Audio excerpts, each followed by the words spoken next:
معاشرے میں دو بڑے گناہ پھیل رہے ہیں، ایک شرک ایک زنا. یہ دو جرم رکنے کے بجائے بہت پھیل رہے ہیں.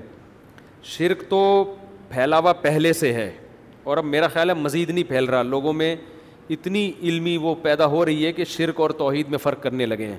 ہاں خدا کا انکار پھیل رہا ہے، یعنی یا تو انسان توحید پرست ہے یا بالکل ہی خدا کو نہیں مانتا. لیکن بے حیائی بہت اسپیڈ سے پھیل رہی ہے، بے حیائی بہت تیزی سے پھیل رہی ہے. لوگوں نے گناہ کو گناہ سمجھنا چھوڑ دیا ہے. تو وہی ویسٹرن کلچر ہمارے معاشرے میں فیس بک اور اتنے براڈ مائنڈڈ بنتے چلے جا رہے ہیں.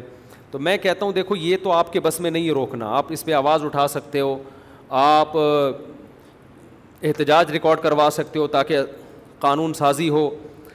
لیکن میں آپ کو صحیح بات بتاؤں، اس سیلاب کے آگے 100% بند باندھنا ممکن ہم جیسوں کے لیے نہیں ہے. ہم نے اپنے خاندانوں کو بچانا ہے، بس اس کو فوکس کریں. کام وہ کریں نا جو آسان ہو. پورے ملک میں انقلاب ہمارے جیسوں کے لیے تھوڑی. ہم تو آواز اٹھا سکتے ہیں، جتنا ہو سکے گا کریں گے. ہم اپنی فیملی کو پہ کنٹرول کر سکتے ہیں. آپ نے اپنے خاندان کو کنٹرول کرنا ہے. آپ کہہ سکتے ہو میں تو اپنے خاندان کا فرد ہوں، میں کیسے کنٹرول کروں، میرا تو اپنے خاندان کی عورتوں پہ زور نہیں ہے. بھائی آپ اپنا خاندان بناؤ. دیکھو حضرت حکیم اختر صاحب رحمہ اللہ نے گلستان جوہر میں ایک بہت بڑی زمین خریدی تھی کہ ماحول بہت خراب ہو رہا ہے، تو ہم یہاں انہی کو بسائیں گے جن کا حضرت سے اصلاحی تعلق ہوگا، جو دیندار ہوں گے. وہ پلاٹ انہی کو بکنا شروع ہوئے تو پوری سوسائٹی نیک لوگوں کی بن گئی ہے. نہیں یہی بات سمجھ میں، پوری سوسائٹی کیا بن گئی؟ نیک لوگوں کی. میں ایک تاجر برادری میں گیا بیان کرنے کے لیے. میں جب گیا ہوں تو ان کے دسترخوان پہ سارے لمبی لمبی داڑیاں، ان کی ساروں کے چہروں پہ ایک رونق، سب عورتیں پردہ دار. میں نے کہا یار اتنا بڑا خاندان آپ کا اور سارے ایک جیسے ہے بھائی. انہوں نے کہا ہم نے اپنے بچوں کو خاندان سے باہر جانے کی اجازت نہیں دی، خاندان سے باہر شادی کی اجازت نہیں دی. جتنی کرنی ہے ساری خاندان میں. باہر سے مال آئے گا ہمارے خاندان کو کیا کرے گا؟ خراب. تو ساری بچیاں پردے دار ہیں، ساری بچیاں کنٹرول میں ہیں اور سارے بچے کنٹرول میں ہیں. لیکن یہ کام تاجر کر سکتے ہیں کیونکہ ان کا اتنا بڑا بزنس پھیلتا جا رہا ہے نا، تو اپنے بچوں کو بزنس میں ہی لگاتے رہتے ہیں. وہ تو بزنس بھی پھیل رہا ہے، نوٹ بھی دبا کے گھر میں آ رہے ہیں، باہر کے ماحول کا اثر وہ قبول نہیں کر رہے. ہاں جب بچے کی شادی ایک دم ٹائم پہ کر دیتے ہیں، بالغ ہوتے ہی. لڑکا لڑکی کی شادی بالغ ہوتے، جب تھوڑا میچور ہو جاتا ہے پھر اس کو باہر بھیجتے ہیں. بزنس کے لیے تو باہر جانا پڑتا ہے نا. پھر اس کو ایجوکیشن کی طرف بھی لگاتے ہیں، یار تو انگلش سیکھ لے، تو یہ کر لے، تو وہ کر لے، تو مٹھائی کی دکان پہ بیٹھ جا، تو چاول کی دکان پہ بیٹھ جا. سمجھتے ہو؟ تو آپ نے اپنے خاندان کو اب ایسے کنٹرول کرنا ہے. ماحول تو آپ کو نہیں کرنے دے گا. ایک تو رہتے کس جگہ پر ہیں، اڑوس پڑوس دیکھنا پڑے گا آپ کو. بہت زیادہ لبرل انٹی آپ کے پڑوس میں، آپ خود ہی کھسک جاؤ گے. بچوں کو کہاں سے روک سکو گے آپ؟ نہیں یار سمجھ میں تو رہنے دو بھائی. تو آپ جو کنوارے چھڑے چھاٹ ہیں وہ اپنا خاندان اب خود بنائیں. وہ کہیں میں 4 شادیاں کروں گا پردے دار عورتوں سے جو ویژنری ہوں گی، جو مجھے اولاد دیں گی. بیٹیاں گھر کی زینت بنیں گی، بیٹے گھر کے باہر بزنس کریں گے، جاب کریں گے یا بزنس کریں گے. دیکھو میاں بیوی کا ایک مائنڈ ہونا تو بچے بڑے خاندانی نکلتے ہیں. پھر بچے اکثر دیندار ہوتے ہیں. دونوں کے مائنڈ ہی الگ الگ ہیں، وہ بیڑا غرق ہو جاتا ہے. پھر بچہ اس کو فالو کرتا ہے جو اس کو دین سے باغی کر رہا ہے، کیونکہ شیطان ہے نا. تو بچہ پھر اس کو فالو کرتا ہے، اس میں عیاشی نظر آتی ہے اس کو، وہ بگڑ جاتے ہیں بچے. تو اگر آپ نے شادی کر لی کسی لبرل انٹی سے، وہ بالکل آزاد ہیں، سلیو لیس کپڑے پہنتی ہیں، تو بیٹیاں کا بیڑا غرق پہلے سے آپ کا ہو گیا. جو بچہ مارکیٹ میں آئے گا تو سمجھ لو کہ آپ کے ماڈرن بچیاں پیدا ہوں گی، الا ماشاء اللہ. پھر آپ ان کو دین پہ نہیں لا سکتے. پھر وہ جائے گی بوائے فرینڈ ہے میرا، یہ میرا بوائے، ڈیڈی پاپا کیا ہوتا ہے اس سے، آپ پاپے کھائیں میں جا رہی ہوں بیٹھ کے.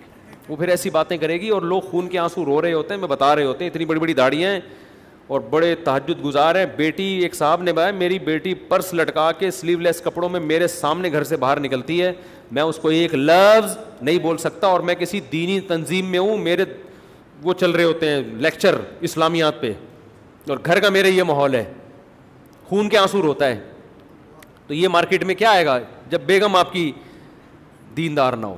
تو عورتوں سے بھی کہتا ہوں اگر چاہتی ہو دیندار بچے پیدا ہوں تو کسی دیندار آدمی سے شادی کرو.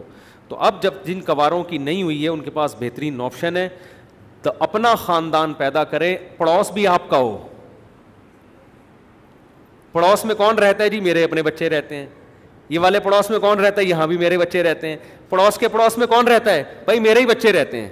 ان کے پڑوس میں آپ رہتے ہیں, آپ کے پڑوس میں وہ رہتے ہیں. وہ ایک آدمی سے مجھے تو کدھر رہتا ہے؟ اس نے کہا اس کے سامنے. اس نے کہا وہ کہاں رہتے؟ کہہ رہے وہ میرے سامنے. ابے دونوں کہاں رہتے ہو؟ آمنے سامنے رہتے ہیں ہم تو چاروں طرف آپ ہی آپ ہو. اپنا ایک بڑا خاندان ہوتا ہے نا تو بچے بھی بگڑنے سے بچتے ہیں, کیونکہ ایک کلچر ہوتا ہے. ایک دو آدمیوں میں کلچر تھوڑی ہوتا ہے, ایک میاں بیوی دو بچے, کیا کلچر کیا کلچر کیا ہے اس کا؟ کوئی بندہ ہی نہیں ہے تو کلچر کہاں سے آئے گا؟ تو اپنا خاندان آباد کرو. سمجھتے ہو؟ ان کو بے حیائی سے پہلے سے بچا کے رکھو. اور بہترین راستہ کیا ہے بے حیائی سے اپنے خاندان کو بچانے کا؟ شادی ہوتے ہی بیوی کو تبلیغ میں لے جاؤ, سہ روزہ لگواؤ اس کو, 15 دن لگواؤ اس کو, وہ معمولات پہ آ جائے گی. پھر بچے کو بھی لگاؤ وقت. اس زمانے میں تبلیغ سے بہترین آپشن انسان کا بچہ بنانے کے لیے نہیں ہے آپ کے پاس. عرب کر رہے ہیں یہ کام, عربوں میں اپنے بچے اپنے ہاتھ سے نکل گئے ان کے. وہ ممبر پہ بیٹھ کے بتا رہے ہوں گے تبلیغ میں نکلنا حرام ہے. عرب بھی قبر پرست ہیں, فلانا ہے, ڈمکانا ہے. لیکن جب پیسہ آ گیا نا ان کے گھروں میں, بچے بگڑ رہے ہیں, ڈش اینٹینے لگے ہوئے ہیں, کیبل پہ فلمیں دیکھ رہا ہے بچہ, وہ بھی اپنے بچے کو بولتا ہے بھائی اس کو انسان کا بچہ بنانے کے لیے کہاں بھیج دو؟ تبلیغ میں بھیج دو. تو بھیجا کرو اپنے بچوں کو تبلیغ میں, خود بھی نکلا کرو, اپنی بیویوں کو بھی لے کے جایا کرو. انسان کی بچی بن جائیں گی, آپ بھی انسان کے بچے بن جاؤ گے. اچھا وہ جو میں نے واقعہ بتایا نا وہ دھاڑ دھاڑ والا, دروازے والا, اس میں غلطی صرف عورت کی نہیں تھی, آدمی کی بھی تھی. میرے بیان سے شاید یہ لگا کہ وہ عورت غلط کر رہی تھی. عورت تو غلط کر رہی تھی, بندہ بھی غلط کر رہا تھا. جس پہ طلاقیں ہوئی نا دھاڑ دھاڑ, تو اس بندے کو چاہیے تھا یہ غلط کر رہی ہے تو انسان کا بچہ بن جانا. دوبارہ سے بتا رہا ہوں, دیکھو آیا اندر, بھول جاتے ہو نا آپ لوگ. بندہ آیا اندر, بیگم صاحبہ بیٹھی ہوئی ہیں, دروازہ بند کیا دھاڑ. بیگم کو آیا غصہ, کہا دوبارہ ایسا کر. تو بیگم نے غلط کیا نا, غصے میں تم کیوں ایسے کہہ رہی ہو؟ تو اس کو چاہیے تھا اس نے پہلے تو نے واقعی غلط کیا, دھاڑ کر کے بند کیوں کیا؟ تمیز سے بند کر دیتا. اب اگر بیگم نے غلط طریقے سے ٹوکا ہے تو اس کو سمجھا دے بیگم یہ بات آرام سے بھی کی جا سکتی ہے. جیسے دروازہ میں نے زور سے بند کیا, غلط کیا نا, تو زور سے دروازہ بند کرنے سے روکنا بھی کیا ہے؟ یہاں تو دروازہ بولا ہے نا زور سے, یہاں آپ بول رہی ہو, ٹھیک ہے نا. تو آپ میں اور دروازے میں کوئی فرق ہوا؟ تو تمیز سے بات کی جائے اس کو. پھر بھی وہ چیختی ہے تو پھر آدمی گھر سے باہر نکل جائے, یا گٹکا لے کھانے چلا جائے, کچھ بھی کر لے. گھر بسانے کے لیے تو قربانی دینی پڑتی ہے نا.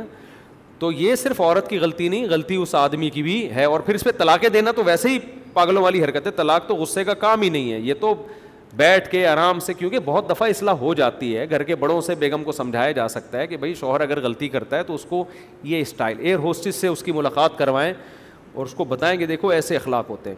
مرد کو بھی سمجھایا جا سکتا ہے آئندہ جب تم کمرے میں آؤ تو دروازہ بند ہی نہ کرو, ٹھیک ہے نا. کرو تو آرام سے تمیز سے جا کے بند کیا کرو. انسان ہونے کی علامت ہے. گھر میں گدھوں کی چنگیز خان تھوڑی ہے جو بغداد فتح کرنے آ رہا ہے. تو آپ گھر آ رہے ہو تو مسکراتے چہرے کے ساتھ, حدیث میں آتا ہے نبی صلی اللہ علیہ وسلم جب گھر میں آتے مسکراتے چہرے کے ساتھ آتے. تو یہ تمیز اس کی بھی غلطی ہے, آپ یہ نہ سمجھیں.